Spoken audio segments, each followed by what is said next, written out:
Dog culture is not purely a private thing. So, in the conversation about dog culture, I compare it to some elements of communism. And a lot of people say, no, it's all private. Everything about dog ownership is advertised as private. Private entities are making profit, and a lot of people think that that's what's going on with dog culture. It's just a profit driven thing. But in this video, we're going to look at something different. Dog culture is constantly used by the government to gain influence and power over people. So here's a little article from rollcall.com. This is the dogs of the Senate.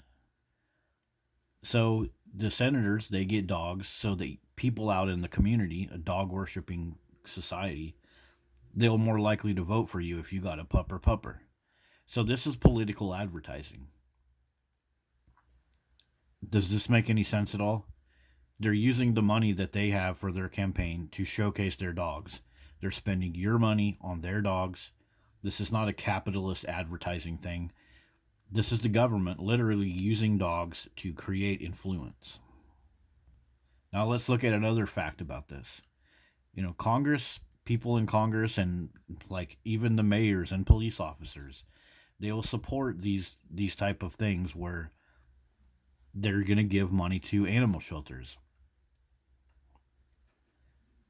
So they're taking your money that they're supposed to use to serve the community, and then they're giving it to the ASPCA or other places like these places right here. And a big part of it is the people in government, they're doing this. So they're doing this to make themselves look good. They're advertising dog ownership. They're advertising spending money on dogs as this is a good thing. You can be a good person like me. And what's crazy about this is they're using their government money for their government job to put money into tax shelter organizations that tax the people more. So a mayor, a police officer, a senator, they're paid by your taxpayer dollars, and then they're going to spend some of those dollars to get more tax breaks. So it's like a double hit on the whole tax system. This whole dog ownership is a huge hit on the tax system, just like the inefficient subsidies that communist countries do. And so let me show you another example of this. So when Donald Trump was in office the first time, there's a speech right here. It's this one right here, where he mentions he doesn't want to have dogs in the White House. He's like, I don't think that's a good idea. And they use that against him to make him seem like a bad person.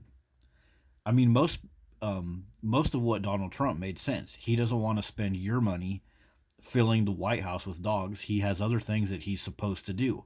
That was his point. But yet he got demonized for this over and over again by all of the Biden supporting Democrat-owned news outlets. So that's one of the ways that dog culture is not private. Dog culture is largely utilized by the government to make you hate the right person or like the right person just because of the presence of dogs. And so let me show you another playlist I put together here. You see, Joe Biden did exactly what Hitler did. This example I'm talking about of using dogs as like an advertising political tool. Biden, when he first got into the White House, a big part of this was Biden's wife and the dogs taking all these videos and look at us, we're those good dog owning people out on the White House lawn, everything else, chewing up Trump hats. Well, that's what Hitler did. Hitler used dogs to get himself into office. Well, dogs and animals. Excuse me, it was the love of animals. That's a big way his cabinet came into office.